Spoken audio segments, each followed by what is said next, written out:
চোখ লাগলে কি হয়, আপনার মানসিক অশান্তি হতে পারে, ঘুম হবে না, অস্থির হয়ে থাকবেন, অস্থিরতা রোগে ভুগবেন, উল্টাপাল্টা স্বপ্ন দেখবেন, সারাদিন মাথায় উল্টাপাল্টা চিন্তা, নেগেটিভ সব চিন্তা ঘোরাফেরা করবে। চোখ লাগলে, বদনজর লাগলে, জাদু করলে এরকম হয়। অস্থির, ডাক্তার রোগ ধরতে পারবে না কি হয়েছে, টেস্ট দিবে, 10টা টেস্ট করবেন, কোনো রোগ নাই, কিন্তু রোগ আছে আপনার ভিতরে। শত শত রোগী এগুলো পাওয়া যায়। এগুলো বিশ্বাস করবে না সায়েন্স। আর সায়েন্স কোনো কিছুকে বিশ্বাস না করলে যেটা সত্য হবে না, এটাও ঠিক না।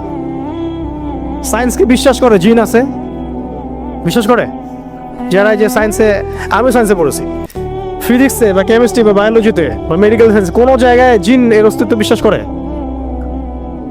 এলিয়েন বিশ্বাস করে, করে না? যে এলিয়েন আছে, অনেক অন্য কোনো গ্রহে থাকতে পারে, এলিয়েন দেখেছে ওরা কখনো? বিশ্বাস করে। তো এরকম অনেক কিছুই আছে যেগুলো ব্যাখ্যা আপনি মেডিকেল সায়েন্সে দিতে পারবেন না, কিন্তু এগুলোর অস্তিত্ব আছে। বদনজর, চোখ লাগা, জাদু করা, সেহের, এগুলোর দলিল কোরআন প্রমাণে আছে।